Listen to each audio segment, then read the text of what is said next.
In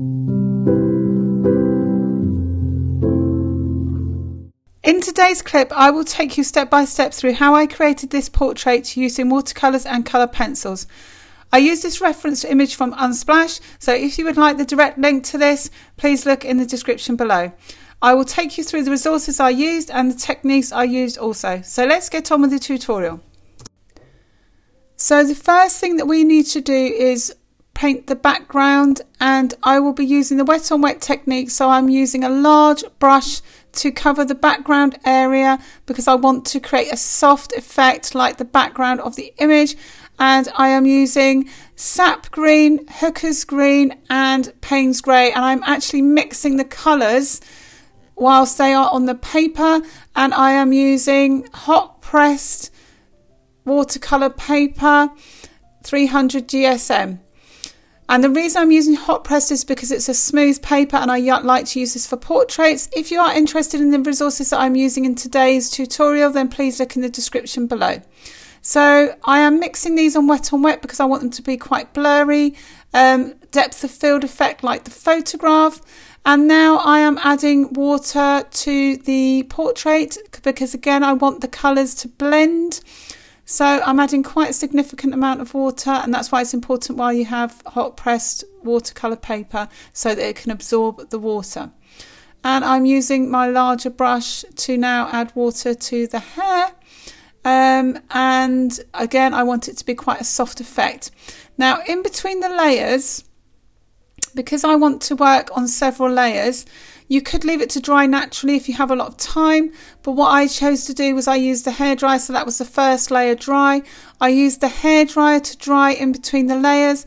I then put my piece of paper sprayed on the back with a mister spray, and then I put it in between a big book and then placed several heavy books on top so that it flattened and I was able to work on it again.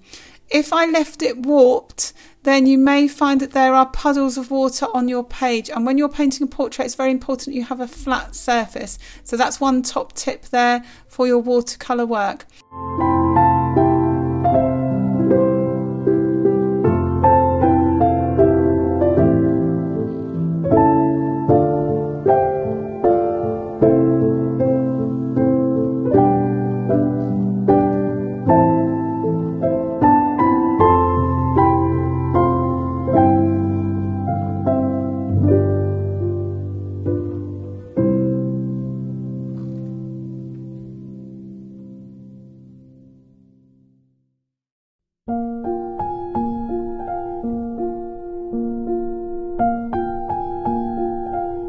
So I'm now adding more skin tones onto the face, and I'm adding a colour called Lemonade from a pastels watercolour tins called Watercolor Confections, and this skin tone is a very good skin tone, but you could use watered down burnt sienna, and I am using some elements of burnt sienna here. I'm also using rose on the cheeks, but again you could use watered down alizarin crimson, which is also on the palette here. So if you wanted to, you could quite easily take this palette away. The reason why I'm using these particular colours from this palette is because they're quite opaque, so it means that I don't have to add 1 or 2 layers. And I'm now going to add details to the eyes, and I am using sepia for the eyes.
So now I'm going to add finishing touches with colour pencils.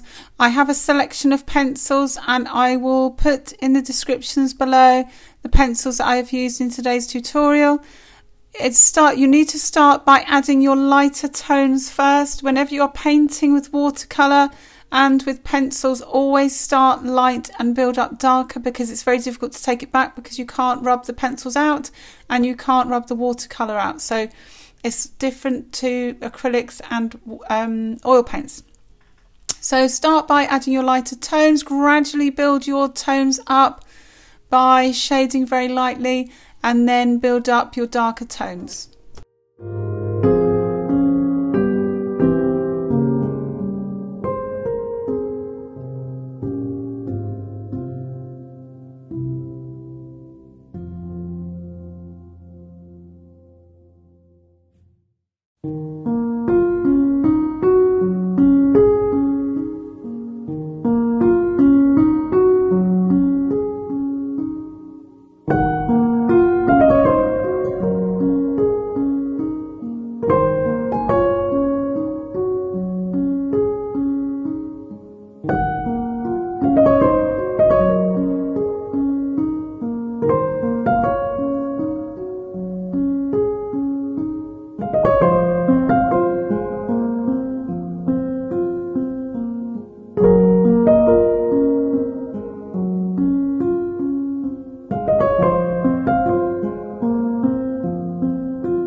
If you enjoyed this clip, then make sure you check out more clips like this in the portraits or watercolour playlist. Don't forget to look in the description below for details of products used in today's clip. And if you have any ideas for future content or questions, leave a comment below. Finally, don't forget to subscribe and hit the bell to be notified of future content.